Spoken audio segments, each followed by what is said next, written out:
What's happening, everybody? Christopher James here with Be Lion Outdoors. Don't you hate it when you're on an adventure and things take a turn for the worst, but all you have with you is a rusty old axe and a little bit of jute twine? I'm going to show you how you can take those two items and a little bit of sweat equity and create a fire with them. This is rust friction fire, so let's cut to the intro and I'll show you how to do it.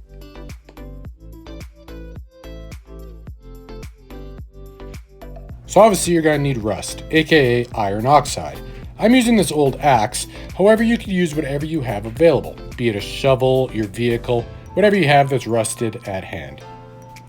Gonna need some jute twine, however cotton also works very well for this.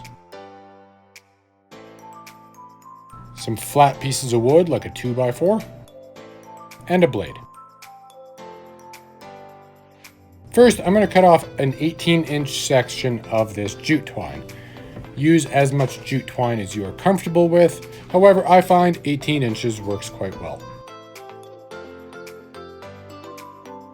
Now, I'm going to section these into some smaller pieces of the jute twine. This makes it a lot easier once you start to process it for fire. This is 3-ply jute twine. So what I'm going to do is unravel each strand into individual pieces.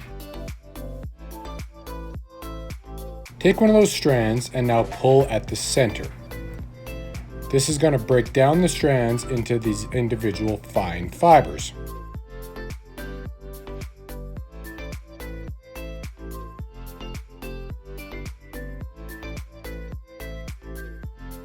We're going to repeat that with each strand, forming a bird's nest as we go. Jute twine is made out of natural material and it is quite fine, so it will catch fire very easily. Now I'm just going to incorporate all of these together and form a bit of a basket or a bird's nest type situation. And now just form like a bird's nest. You don't want it too thin, you want to make sure that it has a good form and shape to it.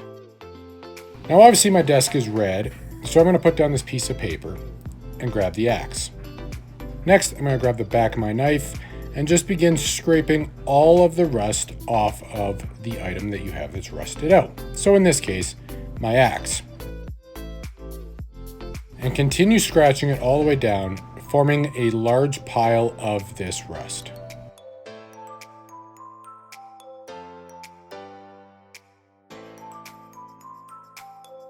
Tap all the rust together, forming a neat little pile, and grab your bird's nest. Find what may be the thickest part of your bird's nest. This is going to prevent any of this rust from falling through the cracks. You're going to want to make sure that you keep as much rust in it as possible, as that is what's going to create this friction fire. So for me, it's right about here at the end.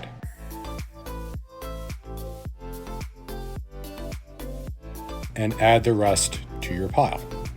And add the rust to your bird's nest. From there, take your wood and you want to roll in one direction. So for me, I'm going to roll away from me, applying pressure. This is going to form a very tight roll out of the jute twine while still keeping the rust all inside of it. Continue in just a single direction until your twine looks like this. Next, if you have a piece of wood, you can continue to roll it a little bit tighter. This will allow it to get a lot tighter with a lot less pressure, as the wood will sandwich itself quite easily. However, if you don't, your hand can also work. Now that you have a tight roll, you want to add some increasing pressure and speed, going back and forth until this begins to smoke. As it smokes, continue to increase the speed and pressure, and an ember will form. At this point, the ember is very delicate, so you want to make sure that you nurse it very gently.